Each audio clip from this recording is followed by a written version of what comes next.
The Major League Baseball draft is unlike any other in professional sports. Think of the NFL or the NBA. The players that are getting drafted are going to be competing in regular season action just a couple months later. In Major League Baseball, you're probably looking at a year and a half at minimum. And that's one of the many reasons why the MLB draft is so difficult for scouts to pick the best player. Today we're going to look at the 2017 MLB Draft. We're now 6 years past, and so far, it's looking like one of the worst in a long time. Let's go big picture to start this one off.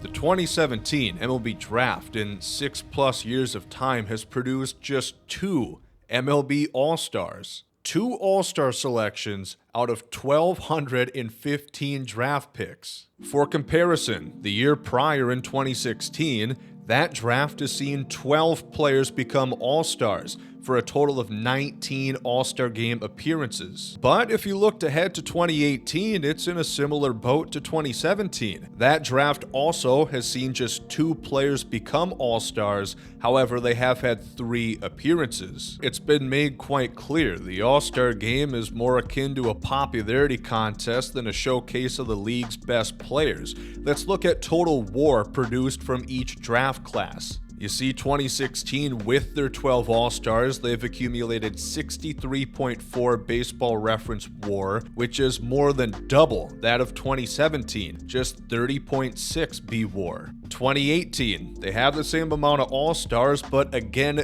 double the WAR produced, with 1 less season's time. In 2019 as well, crushes 2017 with 56.3 B-WAR. Let's take a deep dive and look at what was the 2017 Major League Baseball Amateur Draft. In many drafts, the wealth is within the depth. Great players that just happen to be selected in later rounds. In 2017, that wasn't exactly the case, but they also aren't exactly that far off from the first rounders. Going from the 40th round up, the first real impactful player has been Chas McCormick, who was taken in the 21st round by the Houston Astros. You could make an argument that to this point, Chas McCormick has had the best career out of anybody in this draft thus far. Dalton Varsho, through 4 years, has put up a pretty nice career. He had a fantastic 2022 in Arizona where he hit 27 home runs, playing split time between catcher and outfield. Much like MJ Melendez in Kansas City, Luis Campusano in 2023 with the Padres really broke out, a 134 OPS plus as a catcher in 49 games. Drew Waters got drafted by his hometown team, the Atlanta Braves. And while he played pretty good in the minors, he got blocked by the great outfield that they have at their big league level. He got dealt to Kansas City, and he hasn't quite looked like an all-star yet, but I think he's got some of the most potential in this draft. There was 36 total players selected in the first round in 2017, that due to compensatory picks and competitive balance picks. Unfortunately, for a lot of MLB draft rooms, most of these players taken in the first round haven't established themselves in 6 years plus time. 6 of them, or about 16% of the first round, hasn't stepped foot on a Major League Baseball field to this day. And also a handful of players that just have a handful of games under their belt. Brent Rooker was taken with the 35th pick by the Minnesota Twins. He didn't have a whole lot of success in Minnesota. He came over to Oakland in 2023 and he tore the cover off the baseball in the first half, earning himself that All-Star nomination. One of the more interesting names in the draft class is Jeter Downs, a highly touted prospect originally drafted by Cincinnati before getting passed around like an unwanted Christmas gift. He got traded to the Dodgers in 2018 in a trade for Matt Kemp and Yasiel Puig. He then was involved in another big-name trade with the Boston Red Sox, that being for Mookie Betts coming over to LA. The Red Sox designated him for assignment at the end of 22. The Nationals picked him up just to DFA him 1 year later, and now he's in New York, playing for the team that once hailed the great shortstop that he was named after. Alex Lang follows suit with breaking out with a different team than where he was drafted. The Cubs originally took him, but he's looked pretty good in Detroit. In 2023, he became their closing pitcher, and he has a lot of promise as long as he can keep his walks down. I think he could be an all-star in the future. Very few players within this draft have had a more frustrating story than Nate Pearson. MLB ranked him as the number 8 prospect in all of baseball heading into 2020. He absolutely dominated the minor league competition, but has really struggled to find his footing at the top level.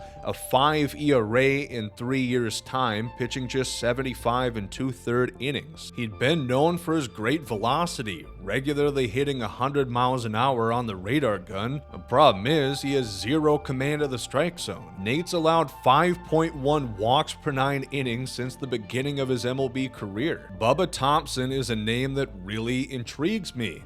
He got taken by the Rangers at the number 26 slot. The pop in his bat that he showcased in the minor leagues never really came out for the Texas Rangers. However, he did show off some of the best speed in all of baseball. The Rangers eventually let him go just this year. The Royals picked him up, they let him go, and now he's in New York. For a while, Tanner Houck looked poised to be a member of the Slim All-Star Club of the 2017 draft. He was really good. From 2020 to 2022, he put up some really good numbers in Boston. But things have started to dwindle. 2023 saw an ERA over 5. I think he's got the stuff. We'll see if he can get back on track and become a difference maker in that Red Sox rotation. DL Hall is another name to keep an eye on. He was pitching really well down the stretch, becoming a big piece in that Baltimore bullpen that stole the American League East crown. The underlying metrics look great. He could become one of the top left-handed bullpen arms in baseball not too long from now. David Peterson has seen some of the most action out of this draft.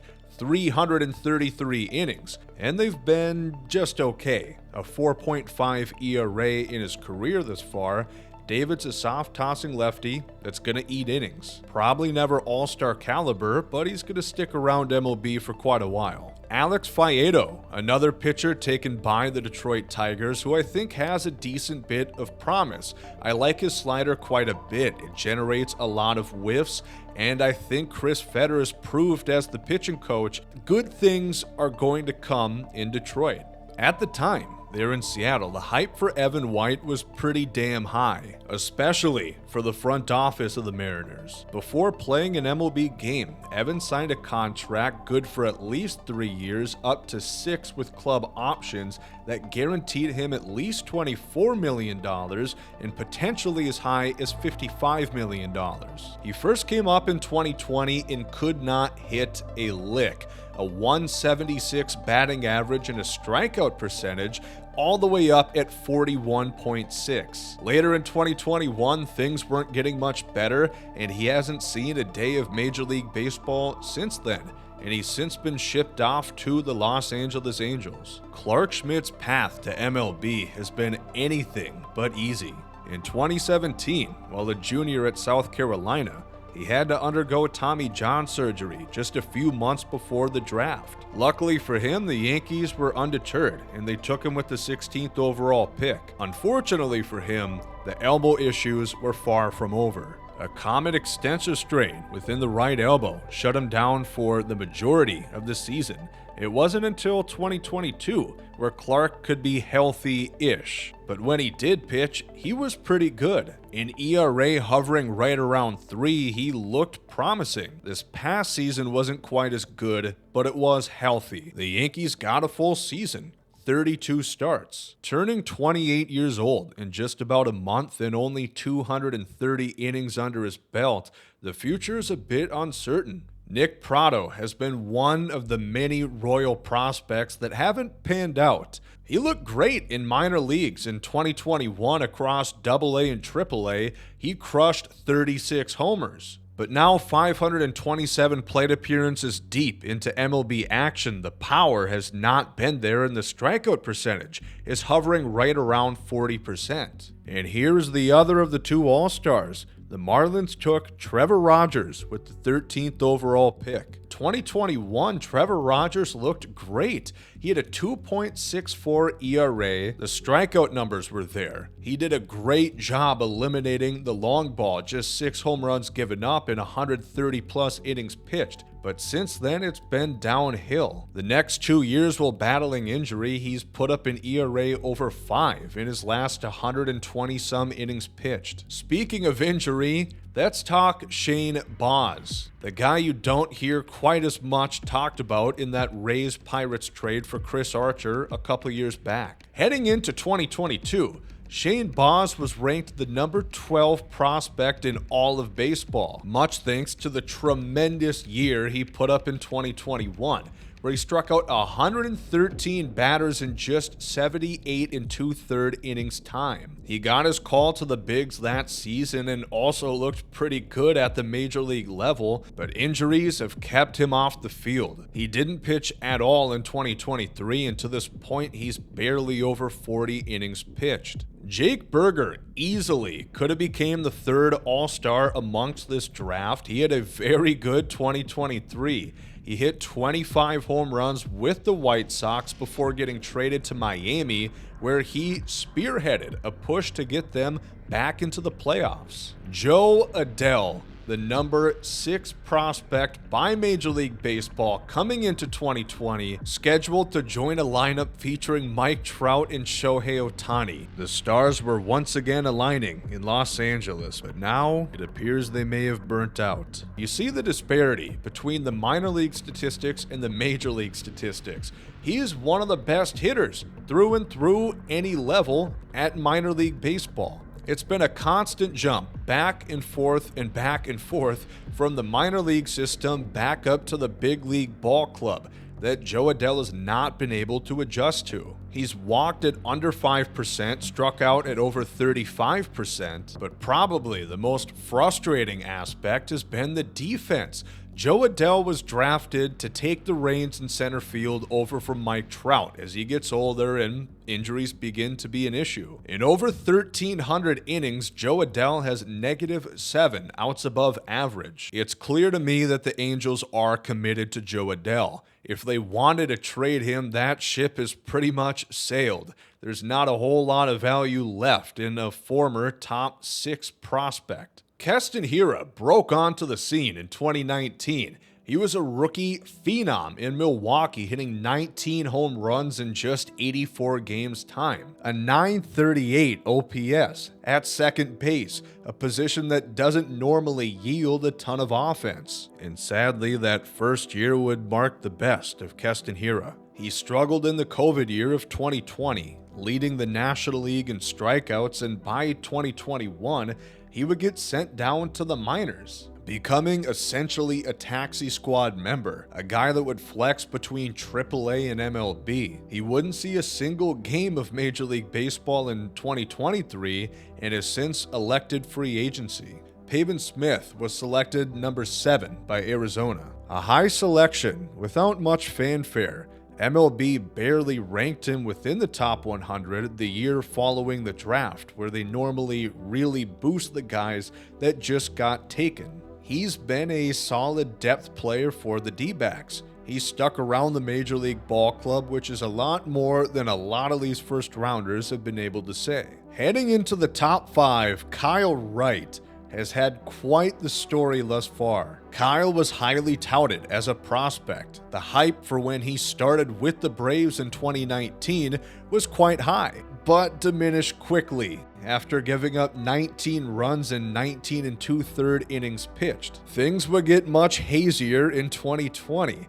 In the NLDS against the Miami Marlins, Kyle Wright came on and started 6 innings, giving up no earned runs. Only for his next start against the Dodgers, he'd give up 7 runs, recording just 2 outs. A pivotal game that the Braves lost that helped propel the Dodgers past Atlanta in the 2020 NLCS and eventually winning the championship. However, he'd have a chance to rectify it 1 year later. He pitched in the World Series after not pitching at all in the championship or the division series.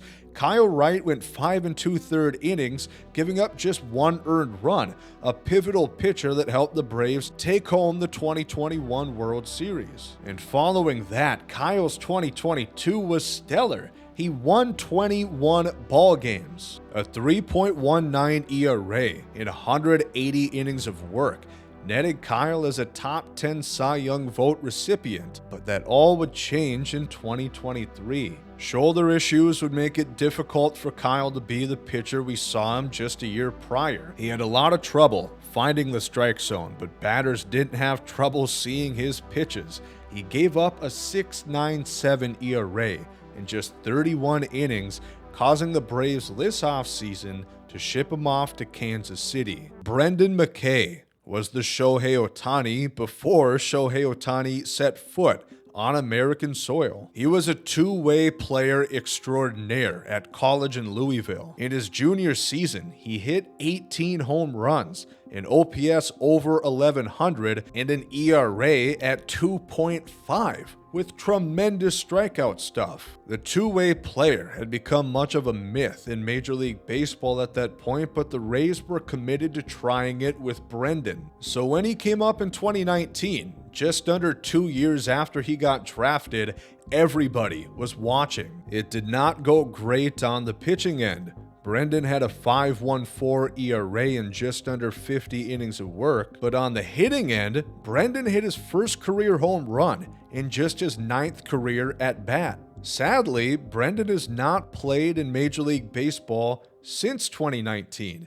He started off the 2020 season testing positive for COVID. While ramping back up to play, a shoulder would bother him, later requiring surgery and shutting him down for the 2020 season. He was back in 2021, battling injury and struggling through the minor league system. It wasn't long until the end of that year, he suffered from thoracic outlet syndrome, shutting him down yet again. He wouldn't return until the summer of 2022, where more things would go wrong. Elbow issues would lead Brendan back to the surgeon's table, this time for Tommy John surgery. Since the end of 2019, Brendan has only pitched in about 27 innings of minor league baseball. It's rumored that Brendan will return in 2024, but at this point, it begs the question if we'll ever see him in Major League Baseball again. Mackenzie Gore was a high school phenom when the Padres took him number 3 in 2017. He tossed a 0.08 ERA,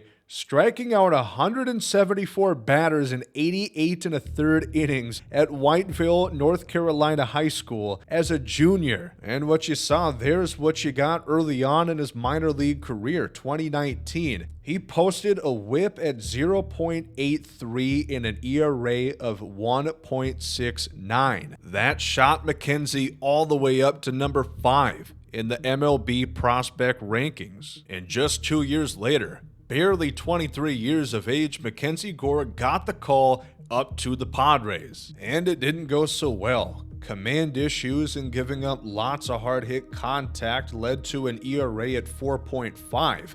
Heading into the trade deadline, the Padres were looking to make a big splash, and Mackenzie Gore was at the top of the list that the Nationals were looking to get in a package for Juan Soto. Mackenzie wouldn't pitch for Washington in 2022 as he got shut down due to injury, so 2023, he came on as one of the team's best starting pitchers, and again, it didn't go quite so well.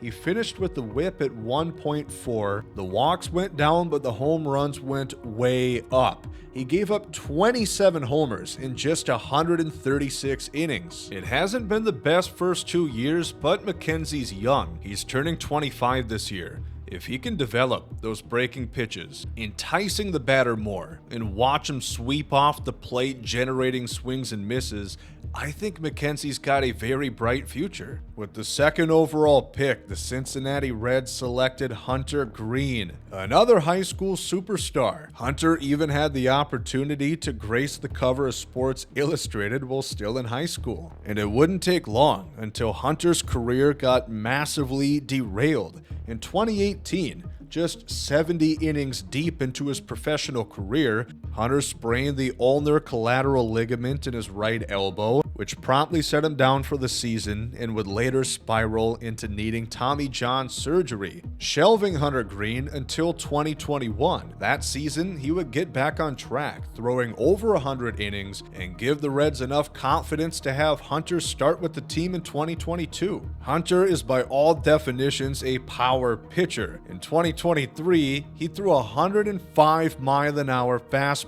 That velocity's helped lead Hunter to a 12 strikeout per 9 ratio thus far in his MLB career, but with the strikeouts also comes a lot of walks, a lot of command issues that gets him high in the pitch count and low in the innings pitched column. So far, Hunter's been a bit hit and miss at the major league level. He's pitched to a 4.62 ERA. By all definitions, he's been an average to slightly below average pitcher, but the Reds have taken a gamble. At the beginning of the 2023 season, they signed Hunter to a 6-year, $53 million contract extension. There's a lot to like here, but as we said for a lot of players in this draft class, there's a lot of work still to be done. And finally, the number 1 overall pick, Royce Lewis. All the crazy stories we've talked about today become mere afterthoughts when you talk about this former number 1 overall pick. Royce Lewis was an incredible prospect,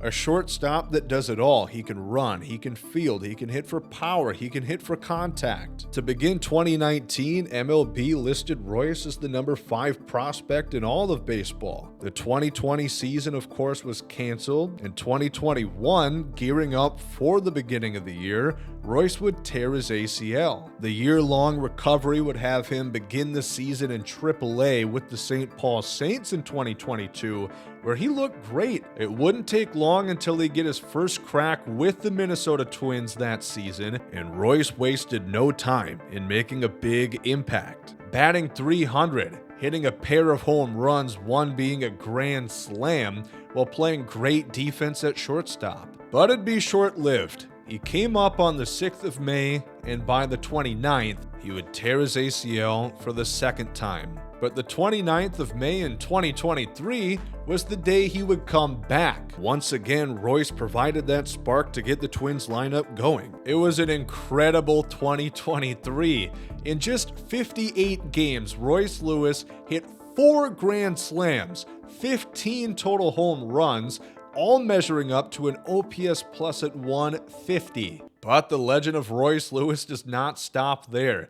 2 big home runs in the wild card Game 1 against the Blue Jays would lead the Twins to their first playoff win in forever. And that was the 2017 MLB Draft. A very interesting, a very confusing, and potentially a bright one looking forward. It has been over 6 years since this draft initially took place. You should see a bit more production by this time. But as we talked about, lots of injuries, the canceled 2020 minor league season, there's reason to believe that 2 All-Star mark could raise in 2024. Let me know in the comment section down below who you think is going to be named All-Star next off this 2017 MLB Draft. And also let me know what prospect you thought was going to change baseball. I know for me personally, Jo Adell and Brendan McKay, I thought were guaranteed superstars in the making. If you guys did enjoy this one, subscribe to the channel, leave a like down below, and thank you all for watching.